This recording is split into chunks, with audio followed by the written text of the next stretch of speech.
Bumi Bali sedang berteriak, bukan lewat gempa, tapi lewat tumpukan sampah plastik yang kita buang setiap harinya.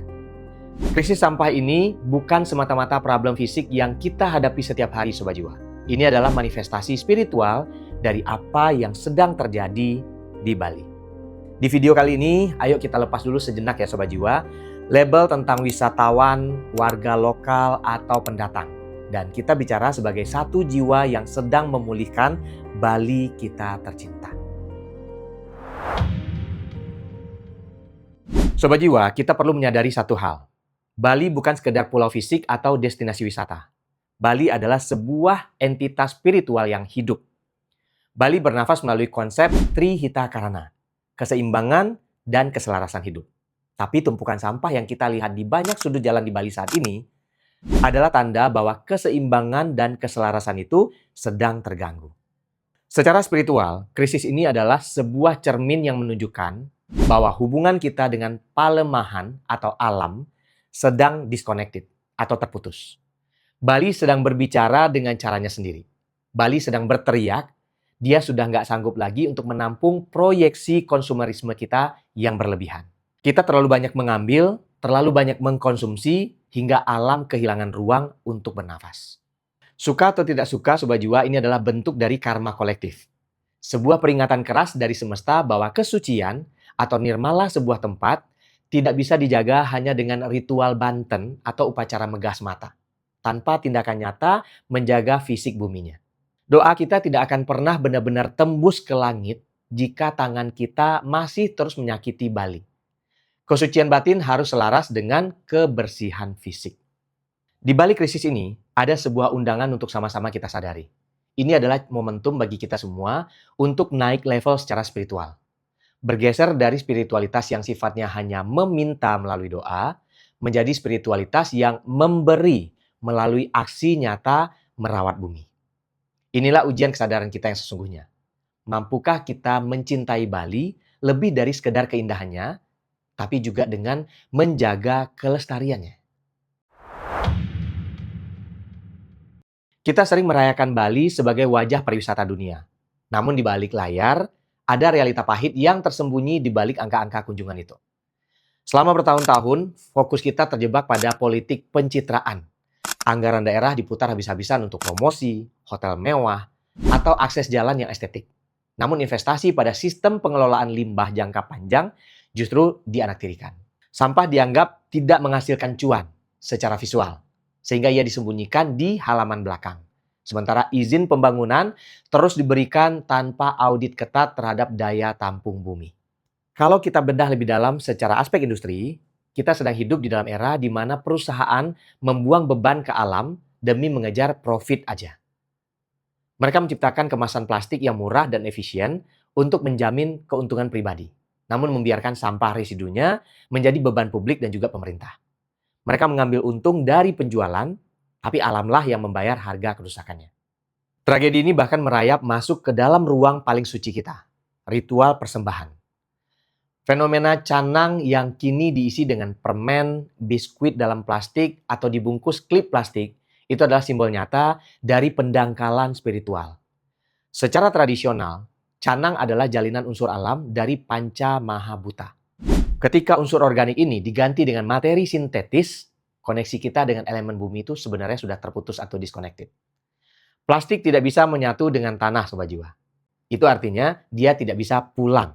Artinya apa yang kita sebut persembahan justru menjadi beban abadi bagi Ibu Pertiwi. Dulu menyiapkan isi canang adalah sebuah proses meditasi, sebuah bentuk ketulusan. Sekarang, demi kepraktisan atau profit waktu, kita membeli makanan pabrik yang serba instan. Disinilah letak paradoks kesuciannya.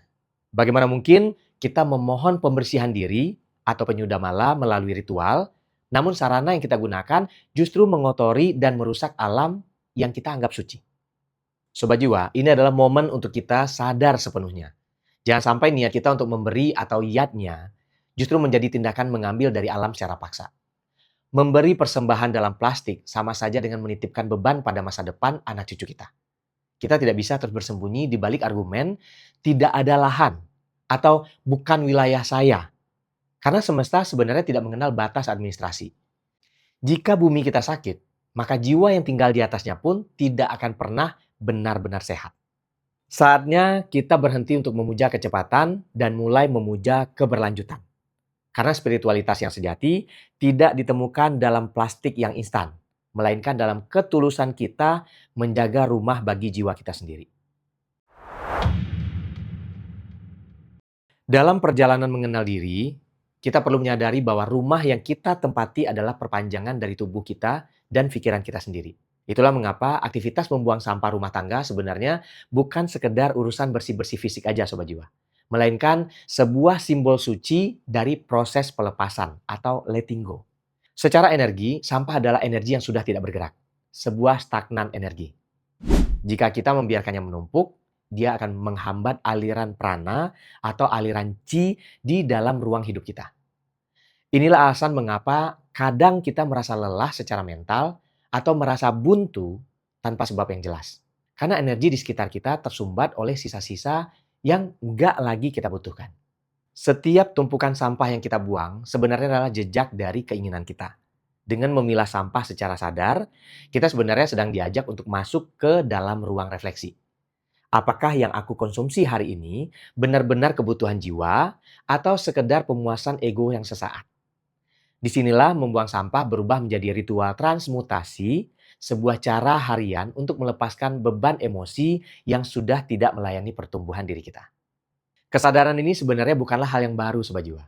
Leluhur Nusantara kita memiliki kearifan lokal yang luar biasa tinggi dalam memandang limbah. Bagi mereka, sampah bukanlah musuh yang harus disingkirkan sejauh mungkin, melainkan bagian dari siklus kehidupan yang agung.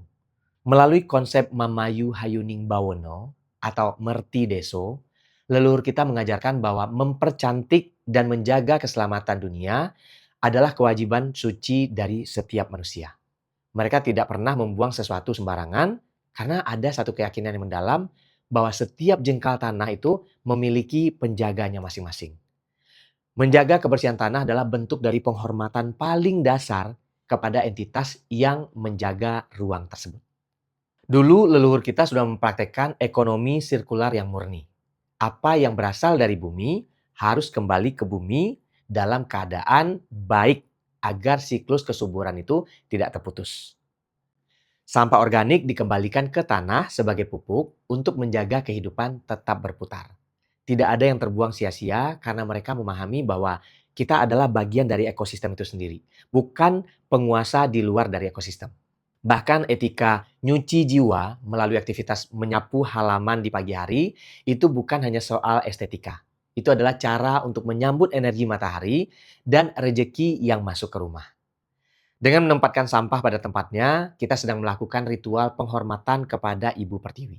Kita sedang memastikan bahwa tempat jiwa kita tinggal ini tetap layak untuk menerima anugerah dari semesta. Jadi Sobat Jiwa, setiap kali tanganmu memegang sampah hari ini, ingat satu hal, kamu sedang memegang pilihan.